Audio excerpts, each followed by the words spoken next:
मार्गदर्शन करें। आदरणीय प्रधानमंत्री जी। नमस्ते जी। देश में चल रहा स्ट्रक्चरल रिफॉर्म्स का सिलसिला आज एक नए पड़ाव पर पहुंचा है। Transparent taxation, honouring the honest, 21वीं सदी के टैक्स सिस्टम की इस नई व्यवस्था का आज लोकार्पण किया गया है। इस प्लेटफॉर्म में फेसलेस असेसमेंट, फेसलेस अपील और टैक्स पेयर चार्टर जैसे बड़े रिफॉर्म्स हैं। फेसलेस असेसमेंट और टैक्स पेयर चार्टर आज से ही लागू हो गए हैं, जबकि फेसलेस अपील की सुविधा 25 सितंबर यानी दीनदयाल उपाध्याय जी के जन्मदिन से पूरे देश भर में नागरिकों के लिए उपलब्ध हो जाएगी। अब टैक्स सिस्टम भले ही फेसलेस हो रहा है, लेकिन टैक्स पेयर को ये फेयरनेस और फियरलेसनेस का विश्वास देने वाला है। ये सभी टैक्स पेयर्स को इस महत्वपूर्ण तोहफे के लिए मैं बहुत बहुत बधाई देता हूं और इनकम टैक्स विभाग के सभी अधिकारियों को, हर छोटे मोटे कर्मचारी को भी बहुत बहुत शुभकामनाएं देता हूं। साथियों, बीते 6 वर्ष में हमारा फोकस रहा है banking the unbank, securing the unsecured और फंडिंग द अनफंडेड। आज एक तरह से एक नई यात्रा शुरू हो रही है। ऑनरिंग द ऑनेस्ट, ईमानदार का सम्मान। देश का ईमानदार टैक्स पेयर राष्ट्र निर्माण में बहुत बड़ी भूमिका निभाता है। जब देश के ईमानदार टैक्स पेयर का जीवन आसान बनता है, वो आगे बढ़ता है, तो देश का भी विकास होता है, देश भी आगे बढ़ता है। साथियों, आज से शुरू हो रही नई व्यवस्थाएं, नई सुविधाएं मिनिमम गवर्नमेंट, मैक्सिमम गवर्नेंस, इसके प्रति हमारी प्रतिबद्धता को और मजबूत करती है। ये देशवासियों के जीवन से सरकार को, सरकार के दखल को कम करने की दिशा में भी एक बड़ा कदम है। साथियों, आज हर नियम कानून को, हर पॉलिसी को प्रोसेस और पावर सेंट्रिक अप्रोच से बाहर निकालकर उसको पीपल सेंट्रिक और पब्लिक फ्रेंडली बनाने पर बल दिया जा रहा है। ये नए भारत के नए गवर्नेंस मॉडल का प्रयोग है और इसके सुखद परिणाम भी देश को मिल रहे हैं। आज हर किसी को ये एहसास हुआ है कि शॉर्टकट्स ठीक नहीं है। और हमारे यहां तो रेलवे स्टेशन पे लिखा जाता है, shortcut will you cut you short. गलत तौर तरीके अपनाना सही नहीं है। वो दौर अब पीछे चला गया है। अब देश में माहौल इस ओर आगे बढ़ रहा है कि कर्तव्य भाव को सर्वोपरि रखते हुए सारे काम होने चाहिए। सवाल ये है कि ये बदलाव आखिर कैसे आ रहा है? क्या ये सिर्फ सख्ती से आया है? क्या ये सिर्फ सजा देने से आया है? जी नहीं, बिल्कुल नहीं। इसके अगर मोटे मोटे तौर पर मैं कहूं तो 4 बड़े कारण हैं। पहला, पॉलिसी ड्रिवन गवर्नेंस। जब पॉलिसी स्पष्ट होती है तो ग्रे एरियाज मिनिमम हो जाते हैं और इस कारण व्यापार में, बिजनेस में और सरकार के और निर्णयों में भी डिस्क्रिशन की गुंजाइश कम हो जाती है। दूसरा, सामान्य जन की ईमानदारी पर विश्वास। तीसरा, सरकारी सिस्टम में ह्यूमन इंटरफेस को सीमित करके टेक्नोलॉजी का बड़े स्तर पर उपयोग। आज सरकारी खरीद हो, सरकारी टेंडर हो या सरकारी सेवाओं की डिलीवरी, सब जगह टैग इंटरफेस सर्विस दे रहे हैं।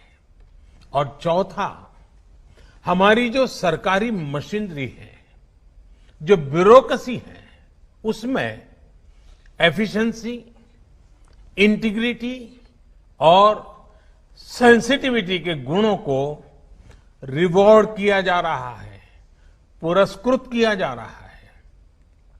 साथियों, एक दौर था जब हमारे यहां रिफॉर्म्स की बहुत बातें होती थी। कभी मजबूरी में कुछ फैसले लिए जाते थे, कभी दबाव में कुछ फैसले हो जाते थे, तो उन्हें रिफॉर्म कह दिया जाता था। इस कारण इच्छित परिणाम नहीं मिलते थे। अब ये सोच और अप्रोच दोनों बदल गई है। हमारे लिए रिफॉर्म का मतलब है रिफॉर्म नीति आधारित हो, टुकड़ों में नहीं हो, होलिस्टिक हो और एक रिफॉर्म दूसरे रिफॉर्म का आधार बने, नए रिफॉर्म का मार्ग बनाए। और ऐसा भी नहीं है कि एक बार रिफॉर्म करके रुक गए। ये निरंतर सतत चलने वाली प्रक्रिया है। बीते कुछ वर्षों में देश में 1,500 से ज्यादा कानूनों को समाप्त किया गया है। ईज ऑफ डूइंग बिजनेस की रैंकिंग में भारत आज से कुछ साल पहले 134वें नंबर पर था। आज भारत की रैंकिंग 63 है। रैंकिंग में इतने बड़े बदलाव के पीछे अनेकों रिफॉर्म्स हैं, अनेकों नियमों कानूनों में बड़े परिवर्तन है। रिफॉर्म्स के प्रति भारत की इसी प्रतिबद्धता को देखकर विदेशी निवेशकों का विश्वास भी भारत पर लगातार बढ़ रहा है।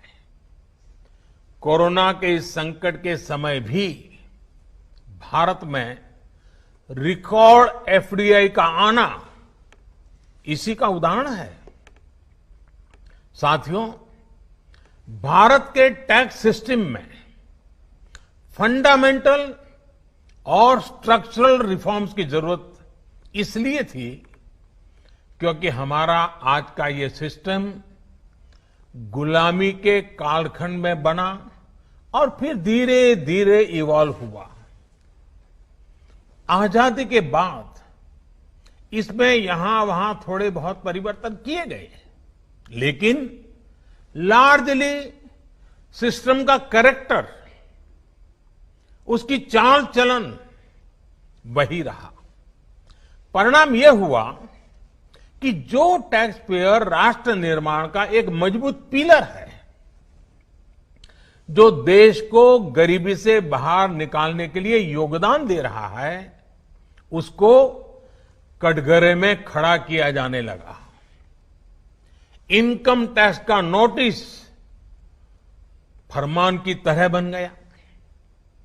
देश के साथ छल करने वाले कुछ मुट्ठी भर लोगों की पहचान के लिए बहुत से लोगों को अनावश्यक परेशानी से गुजरना पड़ा। कहां तो टैक्स देने वालों की संख्या में गर्व के साथ विस्तार होना चाहिए था, और कहां गठजोड़ की, साठगांठ की व्यवस्था बन गई।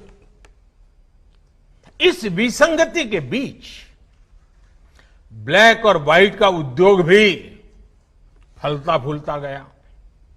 इस व्यवस्था ने ईमानदारी से व्यापार कारोबार करने वालों को, रोजगार देने वालों को और देश की युवा शक्ति की आकांक्षाओं को प्रोत्साहित करने के बजाय कुचलने का काम किया।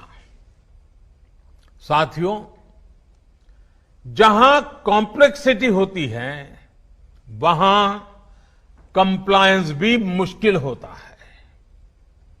कम से कम कानून हो, जो कानून हो वो बहुत स्पष्ट हो, तो टैक्स पेयर भी खुश रहता है और देश खुशहाल होता है। बीते कुछ समय से यही काम करने की दिशा में एक के बाद एक कदम उठाए जा रहे हैं। अब जैसे दर्जनों टैक्सेस की जगह जीएसटी आ गया, रिटर्न से लेकर रिफंड की व्यवस्था को पूरी तरह से ऑनलाइन किया गया। जो नया स्लैब सिस्टम आया है, उसमें बेवजह के कागजों और दस्तावेजों को जुटाने की मजबूरी से मुक्ति मिल गई है। यही नहीं, पहले 10 लाख रुपए से ऊपर के विवादों को लेकर सरकार हाई कोर्ट और सुप्रीम कोर्ट पहुंच जाती थी। अब हाई कोर्ट में 1 करोड़ रुपए तक के और सुप्रीम कोर्ट में 2 करोड़ रुपए तक के केस की सीमा तय की गई है। विवाद से विश्वास जैसी योजना से कोशिश ये है कि ज्यादातर मामले कोर्ट से बाहर ही सुलझ जाए। इसी का नतीजा है कि बहुत कम समय में ही करीब 3 लाख मामलों को सुलझाया जा चुका है। साथियों, प्रक्रियाओं की जटिलताओं के साथ साथ देश में टैक्स भी कम किया गया है। 5 लाख रुपए की आय पर अब टैक्स 0 है। बाकी स्लैब में भी टैक्स कम हुआ है। कॉरपोरेट टैक्स के मामले में हम दुनिया में सबसे कम टैक्स लेने वाले देशों में से एक हैं। साथियों, कोशिश ये है कि हमारी टैक्स प्रणाली सीमलेस हो, पेनलेस हो, फेसलेस हो। सीमलेस यानी टैक्स एडमिनिस्ट्रेशन हर टैक्स पेयर को उलझाने के बजाय समस्या को सुलझाने के लिए काम करे। पेनलेस यानी टेक्नोलॉजी से लेकर रूल्स तक सब कुछ सिंपल हो। फेसलेस यानी टैक्स पेयर कौन है और टैक्स ऑफिसर कौन है, इससे मतलब ही नहीं होना चाहिए। आज से लागू होने वाले ये रिफॉर्म्स इसी सोच को आगे बढ़ाने वाले हैं।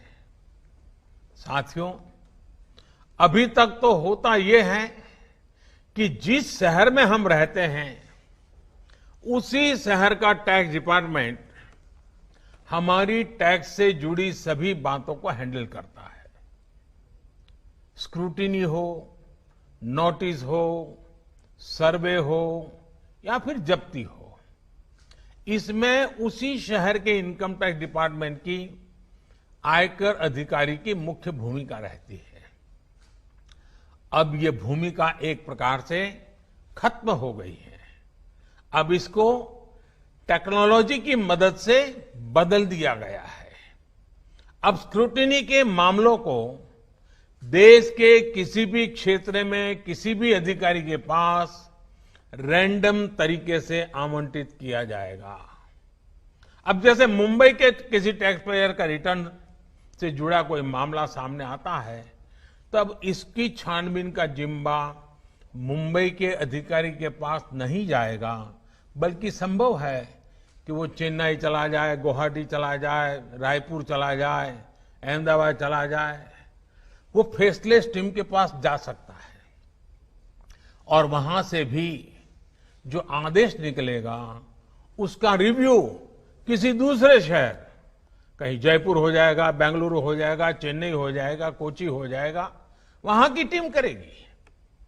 अब फेसलेस टीम कौन सी होगी, इसमें कौन होगा, ये भी कंप्यूटर रैंडमली तय करेगा और ये प्रक्रिया भी बार बार उसमें बदलाव होता रहेगा। साथियों, इस सिस्टम से करदाता और इनकम टैक्स दफ्तर को जान पहचान बनाने का, प्रभाव और दबाव का मौका अब जीरो हो गया। सब अपने अपने दायित्व के हिसाब से काम करेंगे। डिपार्टमेंट को इससे लाभ ये होगा कि अनावश्यक मुकदमेबाजी बचेंगे उससे। दूसरा, ट्रांसफर पोस्टिंग में लगने वाली गैर जरूरी ऊर्जा से भी अब राहत मिलेगी। इसी तरह टैक्स से जुड़े मामलों की जांच के साथ साथ अपील भी अब फेसलेस होगी। साथियों, इस एक महत्वपूर्ण रिफॉर्म के साथ साथ आज भारत एक बहुत महत्वपूर्ण कदम उठा रहा है और वो है टैक्स पेयर चार्टर। ये टैक्स पेयर चार्टर भी देश की विकास यात्रा में बहुत बड़ा कदम है और टैक्स पेयर के लिए अधिकार और कर्तव्य दोनों को संतुलित करने का और सरकार की जिम्मेवारी पक्की करने का ये बहुत अहम कदम है। टैक्स पेयर को इस तरह का सम्मान और सुरक्षा देने वाले दुनिया में बहुत कम देश है, गिने चुने देश हैं। लेकिन अब भारत भी इस महत्वपूर्ण कदम की ओर अपने आप को ले जाकर के उसमें शामिल हो गया है। अब टैक्स पेयर को उचित, विनम्र और तर्क संगत व्यवहार का भरोसा दिया गया है। यानी आयकर विभाग को अब टैक्स पेयर की डिग्निटी का संवेदनशीलता के साथ ध्यान रखना होगा। अब टैक्स पेयर की बात पर विश्वास करना होगा। डिपार्टमेंट उसको बिना किसी आधार के ही शक की नजर से नहीं देख सकता। अगर किसी प्रकार का संदेह है भी तो टैक्स पेयर को अब अपील और समीक्षा का भी अधिकार दिया गया है। साथियों, अधिकार हमेशा दायित्वों के साथ आता है, कर्तव्यों के साथ आते हैं। इस चार्टर में भी टैक्स पेयर से कुछ अपेक्षाएं की गई हैं। टैक्स पेयर के लिए टैक्स देना या सरकार के लिए टैक्स लेना ये कोई हक का अधिकार का विषय नहीं है, बल्कि ये दोनों का दायित्व है, जिम्मेवारी है, कर्तव्य है, रिस्पॉन्सिबिलिटी है।